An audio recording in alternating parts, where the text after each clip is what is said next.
Buka hadisnya. Bismillahirrahmanirrahim. Qala al-mu'allif rahimahullah nafa'ana bihi wa bi'idari amin ya rabbal alamin. Qala Rasulullah sallallahu alaihi wasallam,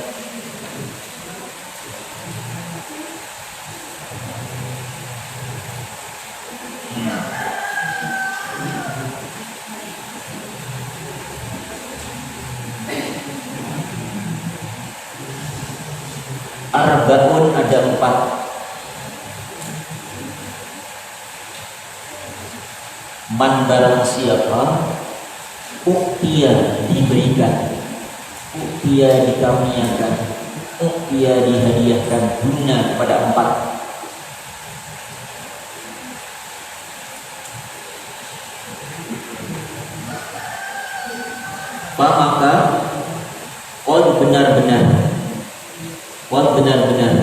uktiya diberikan,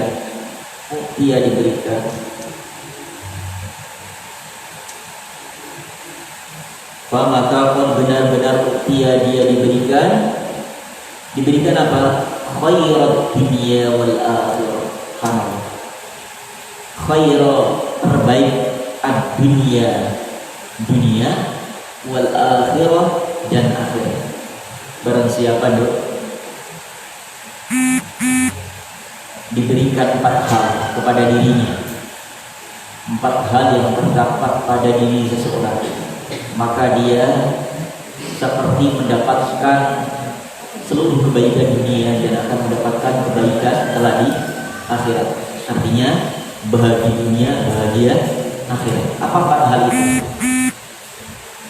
Allah sampaikan. Yang pertama, lisanun dzakirun. Yang pertama, orang yang dianugerahi oleh Allah, lisan dzakirun,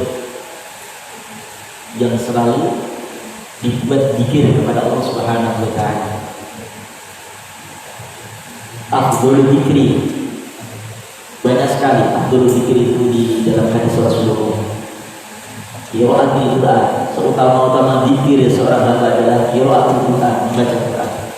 Ada lagi afdhalul dzikri, fa'lam annahu la ilaha illallah, dan seterusnya. Hanya ada peringkat-peringkat ketika saat zikir. Maka yang paling utama, paling tinggi tingkatnya adalah qiraatul Quran, membaca kalam ayat-ayat Allah. Sampai Allah pun menyampaikan man sallallahu Quran, barang siapa disibukkan dia membaca Al-Quran, diberi sebagai zikir kepadanya. Nah itu kan. Maka apa kata firman Allah hadis qudsi ini? A'taitu afdhala ma ini, akan memberikan kepadanya sesuatu yang lebih baik daripada apa yang dia minta. Apa pertama tadi? Barang siapa mendapatkan 4 hal dari Allah, maka dia akan mendapatkan kebahagiaan dunia, kebahagiaan akhirat. Yang pertama, ini Rasulullah, lisanul dzakir. Nah nanti jadi rujukan, jadi referensi ketika saat anak-anak menyampaikan khutbah. Mari yang khutbah saya.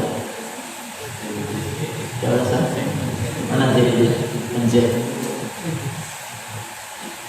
jadi ya, dia paling ya, yang terakhir jangan baca innallaha ya'muru bil 'adli wal ihsan wa ita'i dzil qurba wa yanha 'anil fahsya'i wal munkari wal baghi.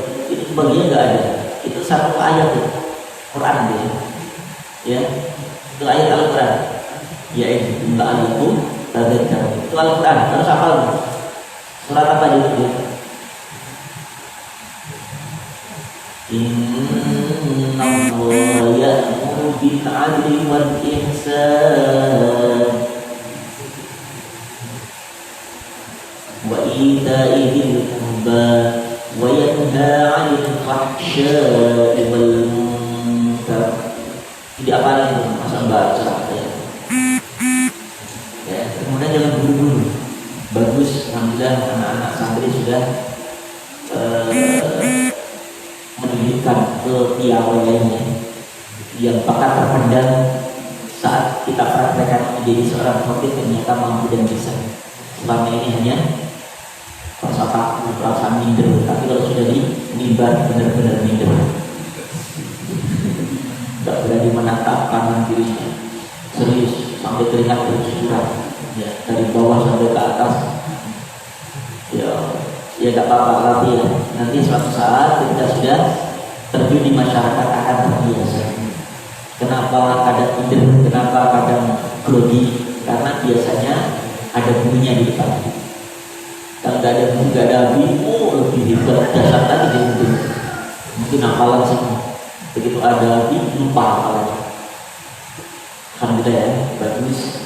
Insyaallah mudah-mudahan ini akan bisa ya menjadi awal dari dakwah anak-anak mulai dari mimbar, dan nanti insyaallah akan berdakwah di rumput hijau di lapangan, ya, dari mimbar ke mimbar. Dulu aku juga gitu dia jadi baca dulu, ngapalin kadang, apalagi kalau khotbah bantal ceramah kasih tinggi, dianggap aja manusia. Ya, alhamdulillah. Biasanya berapa ustaz nafal? Berapa lama anak latihan untuk di apa tidak diresep? Alhamdulillah ya. Jadi bagus. Jangan terlalu cepat aja, ya. Cuma cepat sih ustaz. Harus ya. Tapi ya yang kira-kira ayat-ayat Al-Quran jangan sampai baca. Kalau yang lain kalimat-kalimat nasihat atau isi daripada kandungan khutbah di makal tak apa. Ketika hadis Quran wajib ya mohon nafal. Karena apa? Menambah ilmu kita. Jadi setiap Jumat kita tidak mendapatkan video khutbah, kesempatan menghafal satu ayat satu hadis. Itu akan terus. Nanti ketika saat kita berceramah di Medan apa?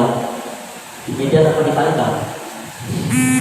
Di Medan apa di Aceh? Itu wah kita punya referensi yang pernah kita hafal untuk buka lagi kesempatan kita menghafal. Tapi juga gitu hafalnya hadisnya, buat khutbah. Nanti hafal sendiri yang saya hafalkan. Kalau baca terus kapan? Kita dapat dua sisi baik. Hafal saat itu tambah ilmu kita. Ya, usahakan upayakan materinya yang Ustaz tolong disampaikan ke anak-anak sesuai kondisikan dengan keadaan bulan, misalnya bulan Dzulhijjah, tentang apa namanya, tentang haji, tentang kurban. Kemarin pas tanggal 10 bulan Dzulhijjah tentang keutamaan apa namanya, siapa Edi kan bahasa ya, orang dihidupan surga. Apa itu hadisnya itu? Apa saya kemarin aja?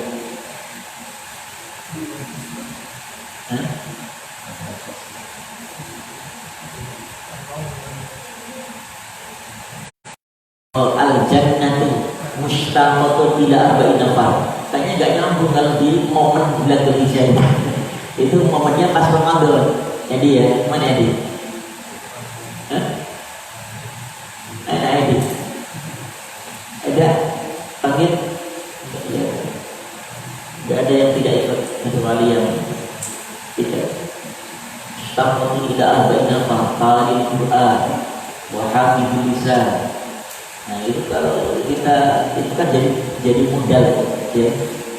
Ada hadis kita hafal.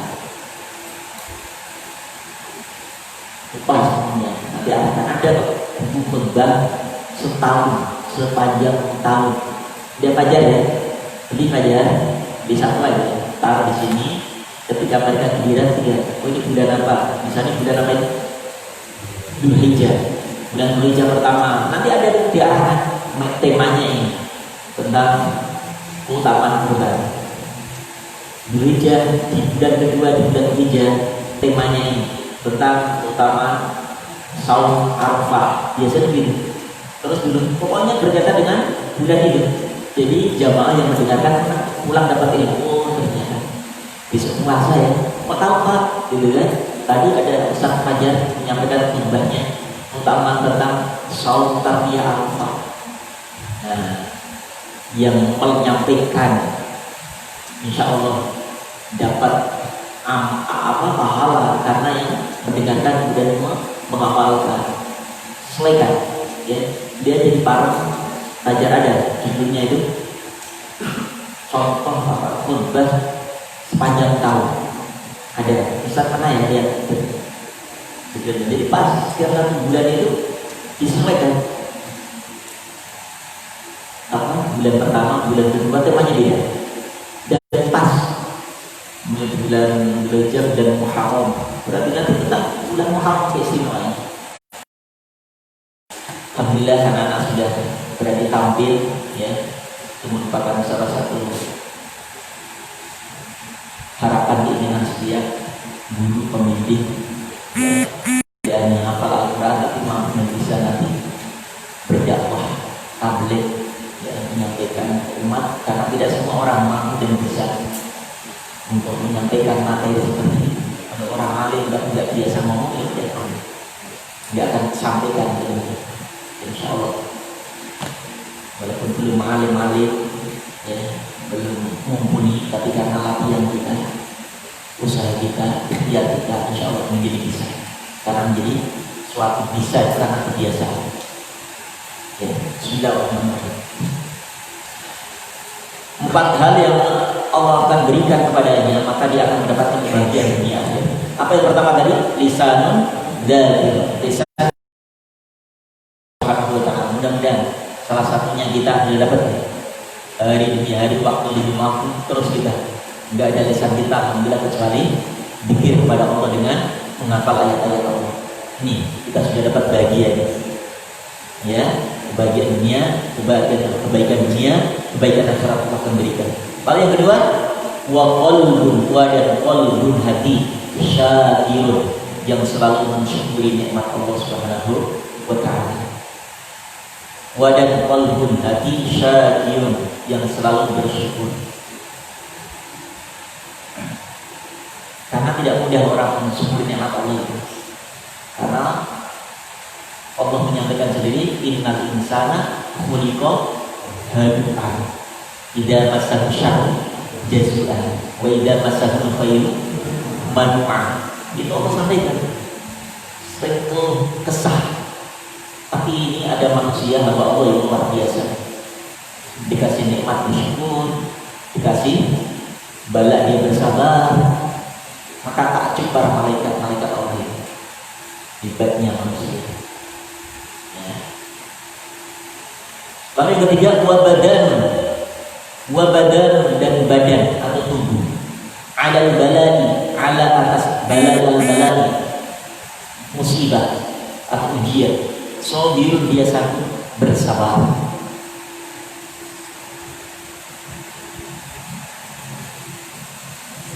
Fauzan, ya, ini dibuat materi khutbah. Mana Fauzan? Nanti diuraikan dengan bahasa sederhana saja. Ya, nanti minta Ibu Ustaz menghafal satu haikal. Insyaallah malah lebih paham, ya. Ketika saat disampaikan sudah kita membaca hadisnya ini, untuk penguraiannya lebih mudah. Wa badan dan tubuh atau badan ala bala'i sabir. Kalau bala terhadap musibah, sabir dia sanggup sabar, bisa sabar. Wa zawjatuhu wa dan zawjatuhu, dan diberikan apa? Istri.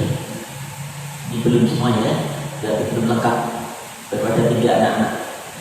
Di sana Dakirun sudah diberikan badan tadi, hati yang syukur selalu alhamdulillah, dikirimin berapapun dari ayah, dari ibu, alhamdulillah, itu kan syukur. Kemudian diberikan ujian oleh Allah, kita sabar. Bukti kesabaran apa itu? Ya apapun yang kita sudah nikmati selama ini, ada kehilangan sendal, sabar. Enggak ambil punya orang lain, berarti sabar. Kalau sendal kita hilang, ambil orang temannya, berarti tidak sabar. Sendalnya hilang, murid-murid marah-marah, mencak-mencak, gitu. Semua satu kamar diomelin, tidak sabar. Tapi kalau sudah hilang, itu sabar. Berarti ada apa dengan sendal? Kenapa yang bilang sendal itu saja? Kenapa yang enggak punya mutiara? Ya kan? Mutiara mana mutiara? Laili, ayo Mutia.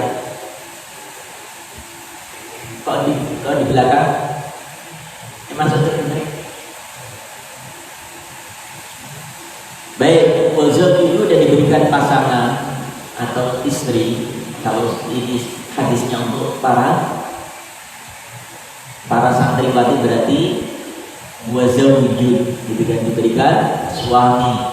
Boleh namanya bukannya untuk suami saja, untuk laki-laki saja. La tabhila, tidak tabhil mencari hi kepadanya. Kau apa kalimatnya?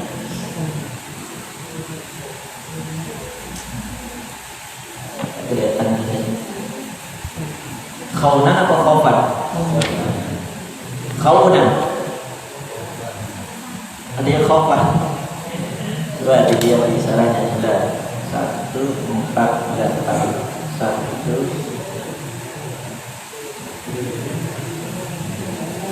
Ada yang khaufan, ada khaunan. Dan dia dulu yang sarahnya.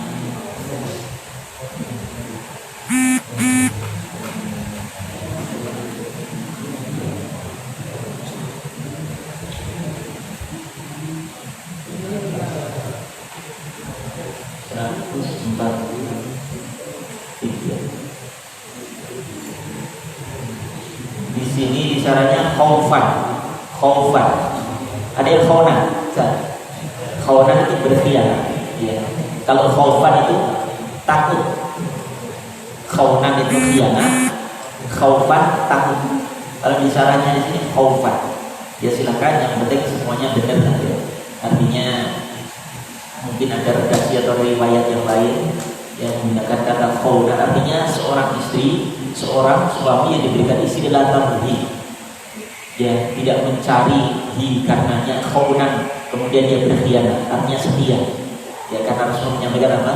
Ad-dunya mata wa khairu mata'iyya al-mar'atus sholihah. Sampai Roman juga begitu menyampaikan, setia keindahan yang tanpa oleh mata. Nah, itu di antara istri yang solehah itu. Baik, bismillahirrahmanirrahim. Khaufan, kalau khaufan artinya takut atau khawatir.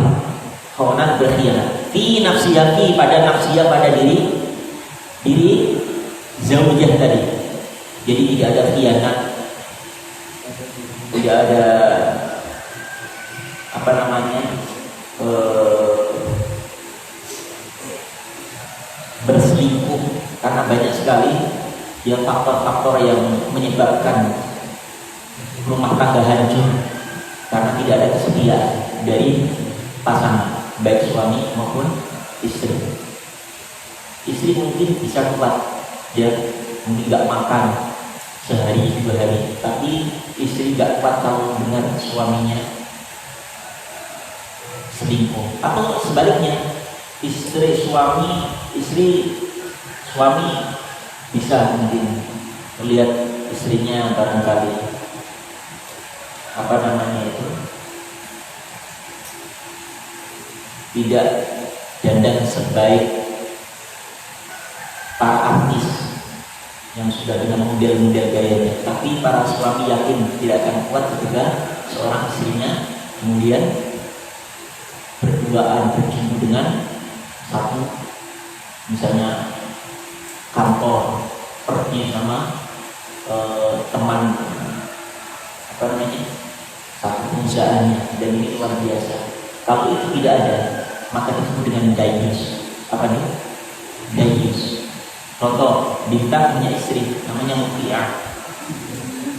Kemudian Muti'ah bekerja di perusahaan, bekerja di Citibank. Wah, pergi ke Amerika, ke Surabaya, ke mana itu yang tukang tahu mana itu yang tahu Sumedang dari Amerika Surabaya ke Sumedang, itu selalu berduaan dengan tolek. Lalu satu perusahaan dengan dengan istrinya bintang. Bintang indra aja, dek sakit di mana, ada di mana, nggak pernah nanyain, nggak pernah cemburu. Padahal di mana-mana berdua sama kolek, nginep di hotel, bareng sama kolek, nggak ada cemburu. Dayus itu salah seorang baik laki-laki maupun perempuan, suami istri, nggak ada cemburu dengan istrinya, keadaan istrinya, maka haram masuk surga. Jangankan masuk surga, Allah haramkan mencium aroma surga. Maka alhamdulillah sampai detik ini kami juga gitu, nggak boleh istri dibonceng orang lain, termasuk tukang bonceng nggak ada. Bonceng juga banyak yang lupa, itu turun cium tangan, tapi tidak suaminya. Bonceng kadang-kadang juga begitu caranya, begitu jalan beronjak dikirim seret, gitu kan? Berarti nyari kesempatan di atas kesempitan. Maka ya lagi jalannya panjang, itu sambil itu kirim. Wah, bisa aja. Nah ini hati-hati. Kalau nggak ada cemburu itu namanya dayus. Apa tuh? Nggak boleh dibonceng siapapun. Kalau di berduaan dengan siapa. Kalau nggak ada dayus, harus ada cemburu. Malah balas dendam. Oh, istriku, kemarin kamu henti berdua sama kolek, aku bisa. Kata bintang, aku akan pergi dengan siapa? Dengan Hansa. Gitu kan. Mau pergi mana bang? Ke Mekah, ke Madinah. Mau umrah bersamanya. Oh, dari bukan ibadah yang niat, tidak ada niat maksiat. Tapi kita cuma di tempat yang dianggap untuk tempat ibadah. Oh, ya, nggak boleh, malah akan menimbulkan. Nah inilah, karena banyak ada kasus begini. Ada seorang suami kemudian menitipkan istrinya untuk dilatih sekolah renang. Yang melatih adalah seorang laki-laki. Nah suami ini termasuk dayus. Karena latihan renang kan nggak mungkin dibiarin, nggak mungkin latihan renang kemudian seorang wanita itu dikasih tali kemudian ditarik. Tarik ya. Kalau penduduk ditarik lagi, nggak mungkin. Pasti begini ya deh, ini ya mbak, ini ya bu. Apa yang terjadi? Sehari, 2 hari mungkin nggak ada rasa, 3 hari nggak ada perasaan, 4 hari mulai. Nah karena apa? Witing tresno jalaran sapo wino, itu bahasa Inggrisnya begitu. Gak sama namanya? Nah Inggris. Kalau ya, kalau dilakukan witing tresno jalaran sapo wino, nah itu metode al-Baghdadi. Bismillahirrahmanirrahim. Ya, ingat, kalau sudah dapat lanjutkan wala malihi, wadanlah tidak malihi menikah, wala wadanlah tidak malihi karena untuk mengharapkan hartanya. Ya, bukan takut khawatir karena apa tadi? Suaminya tidak punya harta, tidak punya apa-apa, tidak punya pekerjaan tetap. Nah itu. Dan yang kedua, tidak melihat karena harta dia kaya. Nah ini hati-hati. Kalau kekayaannya sudah diambil oleh Allah, bisa jadi cintanya hilang. Maka nikahilah seorang wanita yang paling tidak kesan Rasulullah. Apa yang pertama? Pertama apa? Kata Rasulullah. Bahasa apalkan hadisnya? Pertama jama, iya jamaliah, karena cantiknya. Boleh. Kemudian yang kedua, walinasabiha. Yang ketiga, 5 lidah karena anak. Tapi 4 bar bidan tinggi. Yang keempat kalau bisa dikit itu carilah, kalau memang nggak cantik, nasabnya bukan dari golongan darah merah, darah biru ya, ataupun nggak punya harta tapi paling nggak ada yang 4, akhlaknya dan agamanya yang kuat. Ya, tapi bisa nggak Ustaz kita mencari keempat-empatnya? Cantik, anaknya orang kaya, nah kiai, agamanya luar biasa, hafal 4, Tuhan, 4-4-nya ada. Kalau bisa seperti itu Ustaz, kata sampai Kalau ada seperti gak usah kasih santri, Ustaz juga mau. Nggak bisa, kepatahnya nggak bisa. Pasti ada yang nggak sempurna dia. Kalau ada tempat luar biasa, surga sebelum surga. Untuk kaya raya, anaknya kiai, dia Allah ya paling nggak agama. Nanti pun begitu, tidak melihat hartanya, nggak melihat apa nanti. Ya kalau pun enggak, ya zaman dia boleh. Tapi kalau ini nikah karena kecantikannya, begitu sudah peot, umur sudah 50 tahun, nggak cantik lagi, dia akan lihat yang cantik katanya. Udah kuat memang. Makanya kalau kita nikah, usahakan upayakan umurnya yang lebih di bawah kita. Jangan Ustaz misalnya umur 5 tahun nikah dengan umur 29 tahun. Itu nanti repot ya. Kalau nggak kuat biasanya karena apa? Seorang wanita itu lebih dewasa. Walaupun umurnya sama ketika saat nikah, tuanya itu lebih cepat. Kenapa? Karena dia ngurusin rumah tangga, ada dapur, kasur, semua anak, macam-macam. Dia pekerjaannya luar biasa sehingga cepat lebih tua. Walaupun sama jalan itu kan ini ibuku ya, ya Allah, pada istrinya, ya, ibunya, ya dia, insya Allah cari lagi dia. Tapi seumur muda banget, seumur mutiara terlalu muda. Dia kan 25, bedanya 5 tahun. Saya ambil 25 tahun, istri waktu itu 20 tahun. Nah itu pas sedang beda 5 tahun aja. Ya. Kalau sama di umur 27 tahun berarti istrinya 22 tahun, 5 tahun. Kalau bedanya terlalu lebih, 10 tahun atau 15 tahun, nanti malah ngomong minta mainan. Nanti minta mainan itu, nah kecilan. Agak apa-apa kali minta tadi ya. Jangan terlalu kecil, jangan terlalu dewasa. Ya. Baik saja barangkali kemudian manfaat. Subhanallah, alhamdulillah, syukur la ilaha illa anta